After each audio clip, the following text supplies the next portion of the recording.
It was the night of April 10, 1912, when the RMS Titanic, hailed as the largest and most luxuriant liner of her time, a marvel of engineering and human ambition, prepared to set sail from Southampton, England, on her maiden voyage to New York City.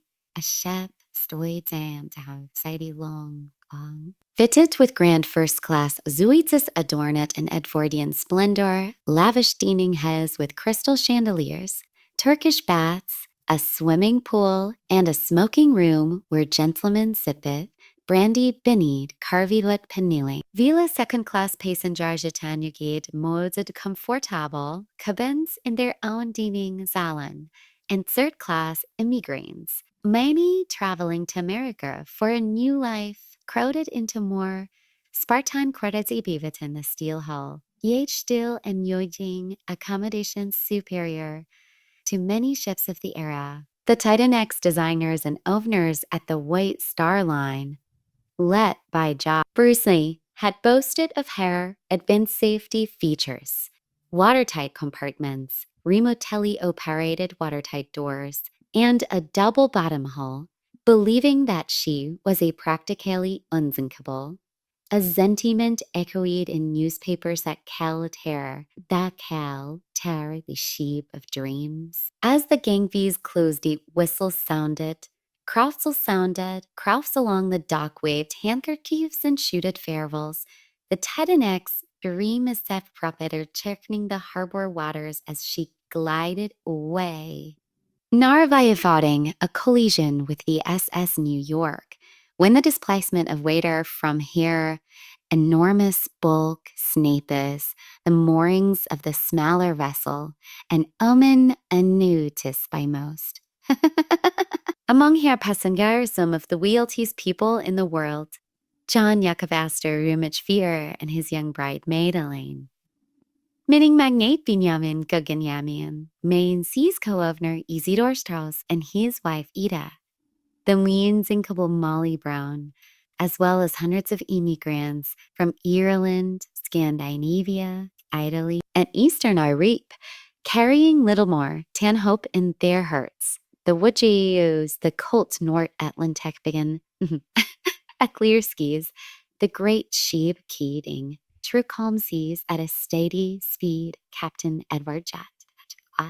Smith, the White Star Line's most experienced commander, at the helm for what was intended to be his final watch before retirement, journeyed on the bridge by officers William Murdoch, Charles Lightoller, and eaters well down in the engine rooms, stookers, trimmers, hovers, and engineers toilet in blistering heat to keep the ship's nine-spined airs feet with cold on April 11th, Frank Hughes, and then at Queenstown, Ireland, to take on more passengers before setting here above toward the open ocean, her fort hovering, funnels trailing plumes of smoke. Air decks alive with music, conversation, and the clink of champagne glasses. In first class, dinner street 18 times S. 5 tires of courses, silver tries, vile in third class, familias gated to sing folk songs in their own languages, the hum of different culture mingling in the air. But bonnet the splendor, Natter was setting a deadly stat. Icebergs had been reported drifting unusually far south that spring day to mild weather in Greenland.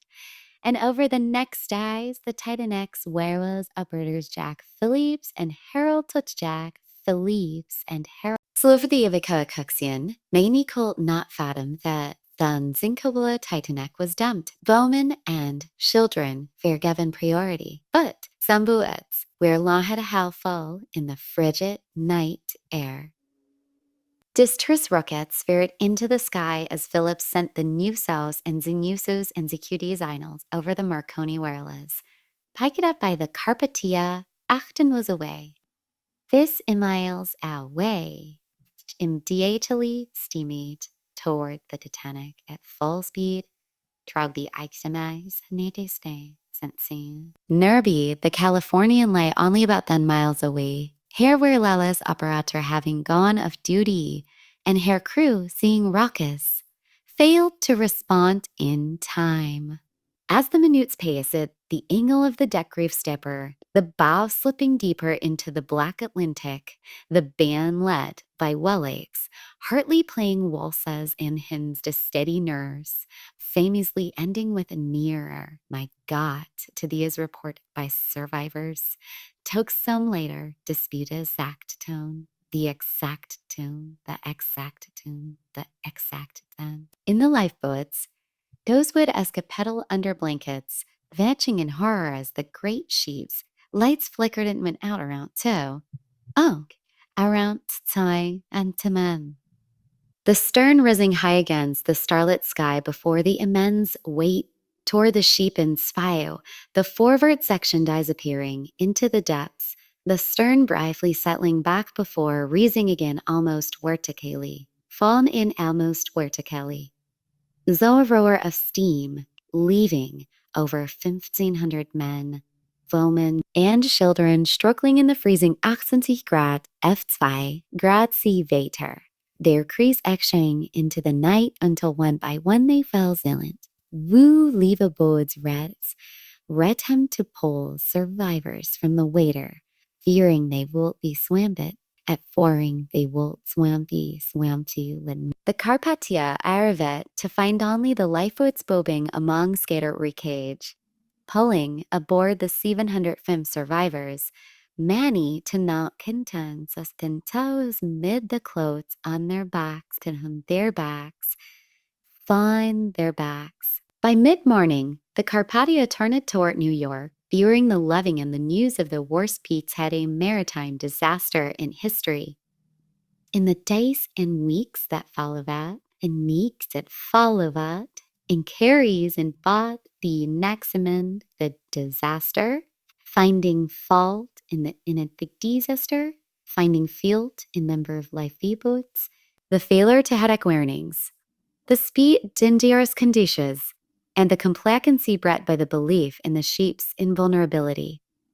New regulations were enacted requiring sufficient lifeboats for all aboard, continuous, Rilla's watch, and ice patrols in the North Atlantic. Boot for the familiars of the dead, no rule called, bring back to's lost. The husbands wookais their wives God being back to the sloping deck. The musicians, Rusikins, will play until the end. The Sarge passengers trapped below decks in a maze of courage. Theos in a maze of courage boys, X in a maze of corridor. The captain who went down with his sheep. The Titanic now rests in zwei main piece nearly to 18,000 feet. VD, the ocean, discovered in 1985 by Robert Ballard, hair broken bow still recognizable. Hair railings encrusted with rusticles, a ghastly monument to hubris, trading in the flooding nacre side. Of home and ambition here, story retold and Muslims and the memories of toes, whose wow life throughout April night. When a masterpiece of man met the immovable will of nature, and in less than 3 hours, the unsinkable Titanic was gone forever.